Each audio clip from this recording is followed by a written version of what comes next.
अस्सलाम वालेकुम everyone, I hope you all are doing well. तो सबसे पहले आप सबको बहुत बहुत ईद मुबारक। तो इस वीडियो में आज हम ईद डाइट प्लान को डिस्कस करेंगे, लेकिन ये वीडियो थोड़ी सी बाकी वीडियो से डिफरेंट होगी क्योंकि इसमें मैं सबसे पहले तो आपके साथ शेयर करूंगी कि मैंने ईद की तैयारियां कैसे की हैं। एक छोटा सा व्लॉग मैंने रिकॉर्ड किया है, तो सबसे पहले आप वो देखें और देन फिर हम ईद डाइट प्लान के ऊपर डिस्कशन करेंगे।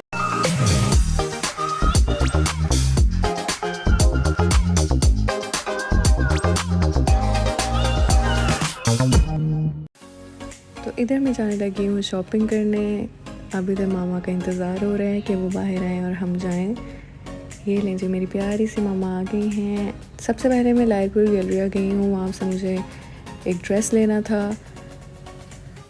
तो अब हम जा रहे हैं शॉप की तरफ जहाँ से मुझे और मामा को ड्रेस लेना है। इस दफ़ा वैसे इतने अच्छे ड्रेसेस जेडो और अलमीरा वगैरह पे नहीं थे। एथनिक पे भी इस दफ़ा मुझे इतने मज़े के ड्रेसेस नहीं लगे, अजीब से मुझे खुले खुले लग रहे थे। इसके बाद मैं अब क्रिज़मा गई हूँ, वहाँ पे ड्रेसेस अच्छे थे तो वहाँ से मैंने फिर ड्रेस लिया है। इसके बाद हम अलमास गए, लेकिन वहाँ पे मुझसे रिकॉर्ड नहीं हो रहा था। थोड़ा सा मेरे लिए मुश्किल है अभी रिकॉर्ड करना, क्योंकि अभी ये मेरा फ़र्स्ट टाइम था तो अजीब लग रहा था। आपको वीडियो में ही पता चल रहा होगा, सारी नीचे से वीडियो मैं देख रही हूँ, सारी नीचे से ही बनी हुई है।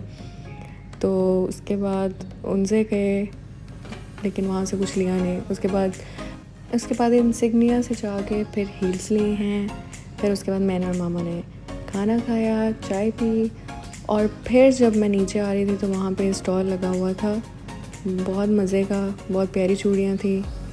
उसके बाद अब हम जा रहे हैं जाल, मामा को उधर से कुछ काम था तो वहाँ पे अब हम जा रहे हैं।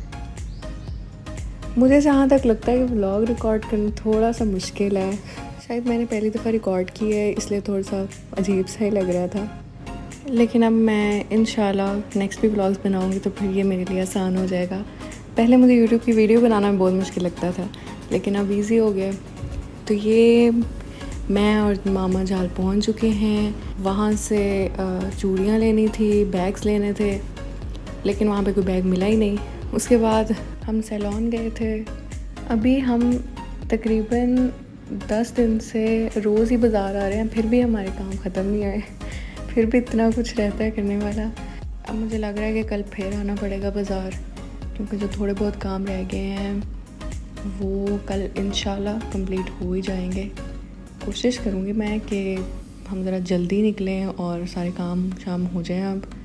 तो अब जी मैं जा रही हूँ घर की तरफ। तकरीबन 1 घंटा ही रह गया है सहरी में, तो घर जाके सहरी भी बनानी है। तो इधर हम करते हैं व्लॉग को एंड। तो आपने मुझे कमेंट सेक्शन में लाजमी बताना है कि आपको व्लॉग कैसा लगा है, और मेरे क्लाइंट्स भी कमेंट सेक्शन में बताएं कि उनको जो मैंने ईदी भेजी है उनको कैसी लगी है। तो अब हम इस वीडियो के मेन टॉपिक के ऊपर बात कर लेते हैं, जो कि है ईद डाइट प्लान। जैसे कि आप सबको पता है कि छोटी ईद है, हम सबके घर बहुत मज़े मज़े के खाने बनेंगे, डिज़र्ट्स बनेंगे, जंक फूड होगा। अब क्वेश्चन मेरे पास ये आ रहे हैं कि हमने लास्ट मंथ वेट लूज़ किया है या पहले से भी हम वेट लूज़ करते आ रहे हैं, तो ईद पे हम ऐसा क्या खाएं या हम किस तरह अपनी डाइट को मैनेज करें कि हमारा वेट गेन ना हो। मेरे बहुत से फॉलोअर्स ने भी मुझसे यही क्वेश्चन पूछा है कि ईद पे हम कैसे डाइट को मैनेज करें, या हमें आपको एक स्पेसिफिक डाइट प्लान बता दें जिससे हमारा वेट गेन ना हो। तो सबसे पहली तो ये बात कि ईद का कोई भी स्पेसिफिक डाइट प्लान नहीं होता, क्योंकि देखें ईद पे डाइट प्लान को मैनेज करना ही बहुत मुश्किल है। हमारे घर गैदरिंग्स होंगी या हम कहीं भी जाएंगे तो वहाँ पे डाइट को लेके चलना, डाइट प्लान को फॉलो करना बहुत मुश्किल है, ठीक है। और वैसे भी जब फेस्टिवल है, घरों में बहुत सी मज़े की चीज़ें बनी होती है, तो फिर रेजिस्ट करना मुश्किल है। और क्योंकि हमारी साल में सिर्फ 2 ईदें आती हैं, तो हमारे लिए ये बहुत मुश्किल हो जाएगा कि अगर हम इधर भी डाइट प्लान फॉलो करते रहें, हम इसको ना एंजॉय करें, फॉलो करते रहें, तो हमारे लिए वैसे भी फिर डाइट को लेके चलना बहुत मुश्किल काम है, ठीक है। तो जैसे मैंने आपको बता दिया कि कोई स्पेसिफिक डाइट प्लान नहीं है, लेकिन मैं आपके साथ कुछ पॉइंट्स शेयर करूंगी जिसको अगर आप फॉलो कर लें, डू एंड डोंट्स शेयर करूंगी जिसको अगर आप फॉलो कर लें तो फिर आपका वेट एक तो गेन नहीं होगा, लेकिन ये हेल्थ को मेंटेन करने के लिए भी पॉइंट्स जो हैं वो बहुत ज़रूरी हैं। ठीक है, तो अब हम चलते हैं उन पॉइंट्स की तरफ। तो फर्स्ट पॉइंट ये कि आप पहले सोच लें कि आपने कितने डेज़ की जो है वो ईद मनानी है, 2 डेज़ की, 3 डेज़ की।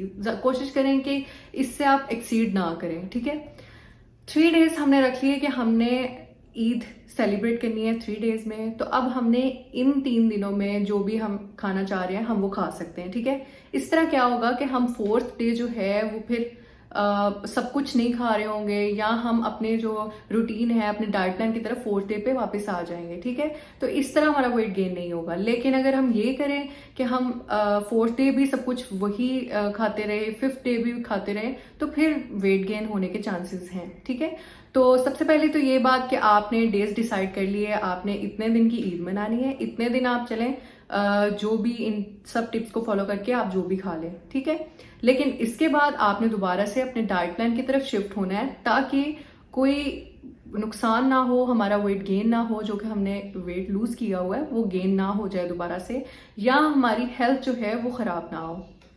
अब हम सेकंड पॉइंट के ऊपर बात कर लेते हैं कि हमने ईद डेज में क्या खाना है और किस तरह खाना है। तो सबसे पहले तो ये बात कि ईद पे आप सब कुछ खा सकते हैं। ठीक है, जो भी आपके घर बना हुआ है आप वो खा लें, लेकिन अब इधर मैटर करता है कि आप उसकी क्वांटिटी क्या ले रहे हैं। आपने ओवर ईटिंग नहीं करनी। फॉर एग्जाम्पल कि अगर आपको 1 प्लेट की भूख लगी है तो आपने वो 2 प्लेट नहीं खाने, आपने वो 1 प्लेट ही खानी है। ठीक है, आपकी क्रेविंग खत्म होगी, आपकी भूख खत्म होगी, उसके बाद वो ज्यादा एक्स्ट्रा अगर खाएंगे तो वो फिर प्रॉब्लमेटिक होगा। ठीक है, तो आपने इस चीज का ख्याल रखना है। उसके अलावा जैसे अगर आप नान खा रहे हैं तो वो आपने देख लेना है, उसकी क्वांटिटी उतनी ही लेनी है जितनी आपको भूख लगी है, आपने उससे ज्यादा नहीं खानी। ठीक है, इसके अलावा आपके पास अगर पिज्जा है या बर्गर्स आ रहे हैं तो वो भी आपने ओवर ईट उसको नहीं करना, आपने एक लिमिट में, एक पोर्शन में रह के ही उसको खाना है। ठीक है, तो इस चीज़ का आप ख्याल कर लें। फिर एक बहुत इंपॉर्टेंट पॉइंट कि हमारे घर जो डिजर्ट्स बने हैं उसको किस तरह मैनेज करना है। तो देखिए, इसमें भी आपने वही ओवर ईटिंग वाली बात कि आपने ओवर ईट नहीं करना, डिश भर भर के या बाउल भर भर के नहीं खाने, आपने जस्ट अपनी क्रेविंग सेटिस्फाई करनी है। आप 2, 3 या 4 चम्मच तक आप खा लें। ठीक है, लेकिन इससे ज्यादा अगर आप खाएंगे ना तो फिर वो वेट गेन करेगी, वो आपकी हेल्थ को डिस्टर्ब करेगी। ठीक है, तो आपने जस्ट क्रेविंग्स कर ली मैनेज, उसके बाद फिर आप जो है वो हेल्दियर ऑप्शन की तरफ या तो मूव कर लें, या वैसे भी आपने उससे पहले खाना खाया होता है तो उस चीज को आप इजीली मैनेज कर सकते हैं। ठीक है, अब हम 4th पॉइंट की तरफ आ जाते हैं कि किस तरह हमने अपनी फूड प्लेट रेडी करनी है। हमने उसके अंदर ज्यादा पोर्शन कोशिश करनी है प्रोटीन्स के ऐड करें। वैसे भी ईद पे ज्यादातर हमारे पास प्रोटीन्स ही होता है, बारबेक्यू की फॉर्म में या स्टेक की फॉर्म में चिकन बना होता है, बारबेक्यू में चिकन होता है, मटन होता है, तो हम इसको इजीली मैनेज कर सकते हैं। ठीक है, इसके अलावा हमने सैलड का पोर्शन भी इंक्लूड करना है, हमने कार्ब्स का पोर्शन भी इंक्लूड करना है। तो इस तरह हमने एक हेल्दी प्लेट बना लेनी है। ठीक है, लेकिन कोशिश करें कि फैट्स का पोर्शन आप कम से कम करें, क्योंकि हिडन फैट्स ही हम बहुत ज़्यादा ले रहे होते हैं। डिजर्ट्स में भी होते हैं ऑब्वियसली, और उसके अलावा बारबेक्यू या जो भी हम प्रोटीन का पोर्शन ले रहे होते हैं तो वो फ्राई ज़्यादातर हुआ होता है, तो उसमें भी हमारे पास वो फैट्स का पोर्शन कंप्लीट हो जाता है। ठीक है, तो कोशिश करें फैट्स का पोर्शन आप अलग से ना लें, वो इसी की तरह इसी के अंदर मैनेज हो जाएगा, और आपने इस तरह जो है वो अपनी फूड प्लेट रेडी कर लेनी है। अब एक और बहुत इंपॉर्टेंट बात कि आप ये स्टेप्स फॉलो कर रहे हैं, लेकिन उसके बाद भी अगर 3 डेज के बाद आपका वेट 1 kg या 2 kg गेन भी हो जाता है तो इसका कोई मसला नहीं है। ये हमारा बेसिकली वाटर वेट होता है जो कि बहुत जल्दी लूज हो जाता है। ये वो फौरन से खाया होता है तो हमें हमारे वेट स्केल जो है वो शो कर रहा होता है कि हमारा वेट गेन हो गया है, लेकिन वो बेसिकली वो फैट गेन नहीं होता। ठीक है, तो हम बड़ा इजीली उसको लूज कर सकते हैं। तो आप इस चीज़ की बिल्कुल टेंशन ना लें, आप इस ईद को इंजॉय करें, लेकिन जिस तरह मैंने पॉइंट्स बताए हैं उनको फॉलो करें, तो फिर आपका कोई मसला मतलब अगर आपने वेट लूज किया है तो फिर कोई मसला नहीं है। ठीक है, अब बहुत से लोग इधर कोशिश ये भी करेंगे कि वो डाइट प्लान ही फॉलो करें, वो इन चीज़ों को फॉलो ना करें, वो ईद पे इंजॉय ना करें। देखें, आप इस तरह ना करें कि इस तरह हम रिस्ट्रिक्शंस अपने ऊपर लगा लेते हैं। तो जब रिस्ट्रिक्शंस ज़्यादा लग जाए ना तो फिर हमारा डाइट प्लान फॉलो करने का भी लॉन्ग टर्म में दिल नहीं करता। ठीक है, और इस चीज़ का ऐसा कोई फ़ायदा भी नहीं होता, क्योंकि इतने से दिन खाने से या अपनी मर्जी से खाने से, एक लिमिट के साथ अपनी मर्जी से हर चीज़ खाने से कोई इतना खास मसला नहीं होता। लेकिन जैसे मैंने आपको पहले बताया कि जब रिस्ट्रिक्शंस हम बहुत ज़्यादा कर लेते हैं ना, फिर हमारा लॉन्ग टर्म में डाइट प्लान फॉलो भी नहीं होता, ठीक है, और हम अपनी लाइफ में इंजॉय नहीं कर सकते। तो ये सब चीज़ें जो फेस्टिवल्स होते हैं या जैसे शादियाँ आ जाती हैं, तो ये चीज़ें साथ साथ ही चलती रहती हैं। तो आप डाइट प्लान को कोशिश करें अपने लाइफस्टाइल में ऐड करने की। ये ना हो कि आप हर चीज़ भूल जाएं, हर फेस्टिवल्स भूल जाएं और बस डाइट प्लान ही फॉलो करते रहें। तो ये पॉसिबल ही नहीं है, प्रैक्टिकल भी नहीं है। आप लिमिट में रह के हर चीज़ खा सकते हैं, इसी पे इंजॉय कर सकते हैं। तो ये 4 पॉइंट्स आप फॉलो करें और अपनी ईद इंजॉय करें। और अगर स्टिल कोई भी कन्फ्यूजन है ईद डाइट प्लान से रिलेटेड या इस वीडियो से रिलेटेड, तो आप मुझसे कमेंट सेक्शन में पूछ लें। मैं आपको ईद से पहले पहले उसका रिप्लाई भी कर दूंगी ताकि वो कन्फ्यूजन दूर हो जाए। इसके अलावा अगर आप ईद के बाद हमारे वेट लॉस डाइट प्लान या वेट गेन डाइट प्लान जो है वो फॉलो करना चाहते हैं, तो आप इंस्टाग्राम पे हमें डीएम कर सकते हैं। वहाँ पे आपको हर चीज़ प्रोवाइड कर दी जाएगी। आई होप इन पॉइंट्स को फॉलो करके आप अपनी ईद इंजॉय भी कर सकेंगे, आपका वेट गेन भी नहीं होगा। अगर आप इस तरह की वीडियोस और भी देखना चाहते हैं तो आप मुझे एक तो सजेस्ट भी कर सकते हैं कि मैं किन टॉपिक्स पे और वीडियो बनाऊं या किन टॉपिक्स पे आप वीडियो देखना चाहते हैं। आई होप ये जो 4 पॉइंट्स मैंने आपके साथ शेयर किए हैं, आप इसको फॉलो करके अपनी ईद इंजॉय भी कर सकेंगे और आपका वेट गेन भी नहीं होगा। Thank you.